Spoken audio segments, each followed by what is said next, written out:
জিলহজ মাসের ৯ম তারিখের রোজা রাখা, জিলহজ মাসের ৯ম তারিখের রোজা রাখা।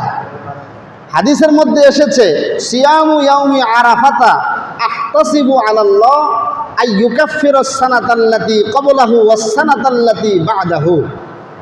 রাসূল বলেন, কেউ যদি জিলহজ মাসের ৯ম তারিখ আরাফার দিবসের রোজা রাখে, তাহলে আমি আশা করি আল্লাহর কাছে আল্লাহ তাআলা তার সামনের পিছনের ১ বছরের গুনাহ মাফ করে দিবেন। সম্মানিত হাজিরিন, এখন এখানে আমাদের একটা প্রশ্ন হয়, একটু খেয়াল করে এখান থেকে শুনতে হবে। যে আমাদের অনেকেই বলেন যে জিলহজ মাসের ৯ম তারিখের যে রোজা, এটা আমাদের দেশের কেউ কেউ সৌদি আরবের সাথে মিল রেখে ৯ম তারিখে আরাফার দিনে রাখে, আবার কেউ কেউ আমাদের দেশের তারিখ অনুযায়ী ৯ম তারিখে রাখে।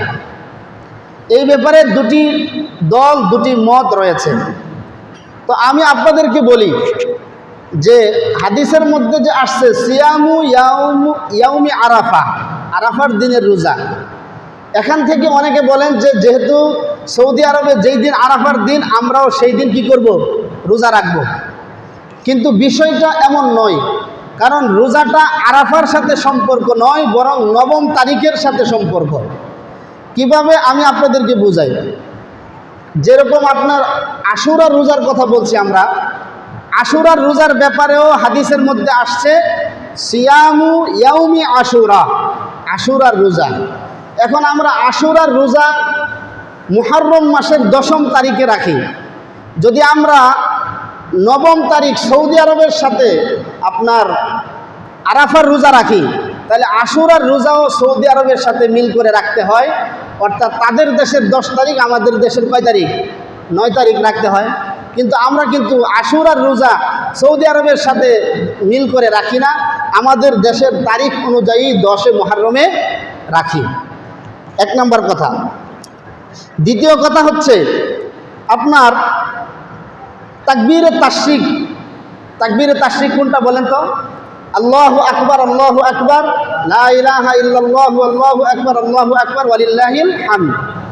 এই যে তাকবীরে তাশরিক, এটা তাকবীরে তাশরিকের যে বিধান হাদিসে আসছে, এটাও এইভাবে আসছে যে তাকবীরে তাশরিকটা ইয়াউমে আরাফা, আরাফার দিন থেকে তাকবীরে তাশরিক কি করতে হয়, শুরু করতে হয়।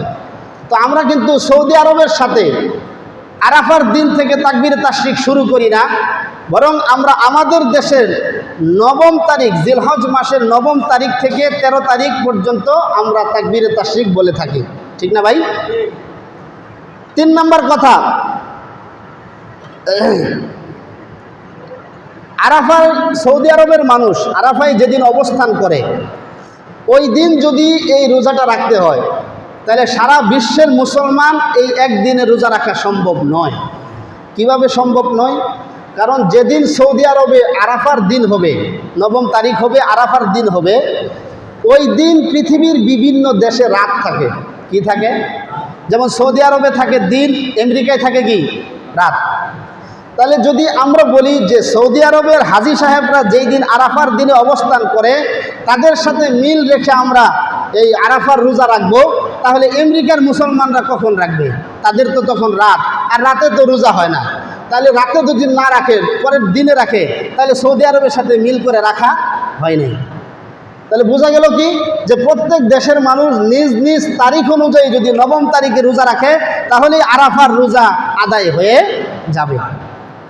এই হলো ৩ নম্বর কথা। ৪র্থ কথা হচ্ছে, গোটা মুসলিম উম্মাহ এই ব্যাপারে একমত যে আরাফার দিনের পরের দিন হচ্ছে ইয়াউমুল আরাফার পরের দিন হচ্ছে ইয়াউমুন নাহার, কুরবানির দিন।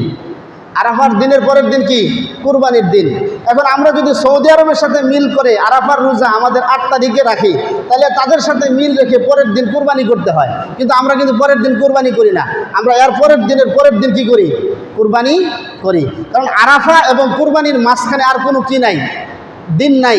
যদি আপনি ওই রোজাকে আরাফার সাথে মিলান, তাহলে মাঝখানে আপনি এই দিন কই থেকে আসলো? তাহলে বোঝা গেল কি, আমাদের দেশের তারিখ অনুযায়ী ৯ম তারিখ রোজা রাখা এটাই হবে কি উত্তম ব্যাখ্যা। ৫ নম্বর বিষয়, সৌদি আরবের আগেও বিভিন্ন দেশে চাঁদ দেখে ফেলে, আছে না এরকম? সৌদি আরবের একদিন আগে চাঁদ দেখে, যেমন জাপানে সৌদি আরবের একদিন আগে চাঁদ দেখে। এখন যদি জাপানের মুসলমানরা আরাফার রোজাকে হাজী সাহেবরা যেই দিন আরাফার ময়দানে অবস্থান করে ওই দিন সৌদি আরবের সাথে মিল রেখে যদি তারা রোজা রাখতে চায়, তাহলে তারা যেহেতু সৌদি আরবের একদিন আগে চাঁদ দেখেছে, তাহলে সৌদি আরবের 9 তারিখ তাদের হবে কয় তারিখ? 10 তারিখ। তাহলে তো তারা ঈদের দিন রোজা রাখতে হয়। তাহলে ওই সমস্ত মুসলমানরা কিভাবে রোজা রাখবে? এই জন্যই মুহাদ্দিসিনে কেরাম হাদিসের ব্যাখ্যায় লিখেছেন যে প্রত্যেক মুসলিমরা তাদের দেশের তারিখ অনুযায়ী যদি 9 তারিখে রোজা রাখে তাহলে আরাফার দিনের রোজা আদায় হয়ে যাবে, এর মধ্যে কোনো কি হবে না, সন্দেহ থাকবে না। তারপরে সর্বোপরি কথা বলে দেই, আমাদের দেশে যেহেতু এই একটা প্রচলন শুরু হয়ে গেছে যে হাজী সাহেবরা আরাফায় গেছে ওই দিন আমরা রোজা রাখবো, তাহলে আপনি রাখেন, যেহেতু 10 দিনও রোজা রাখার কথা আসছে, রাখা যাবে। তাহলে আপনি 8 তারিখ এবং 9 তারিখ 2টা রোজা রাখেন, তাহলে আর কোনো সন্দেহ থাকে না। আমার কথা কি বুঝতে পারছেন? আপনি 8 তারিখ, যেহেতু 10 দিন রোজার কথা আসছে, তো আপনি 8 তারিখও রাখেন, 9 তারিখও রাখেন। তাহলে আপনার 8 তারিখ রাখলে সৌদি আরবের সাথে আরাফা মিলতেছে, আর 9 তারিখ রাখলে ওই যে জিলহজ মাসের তারিখ অনুযায়ী আরাফার সাথে কি করতেছে?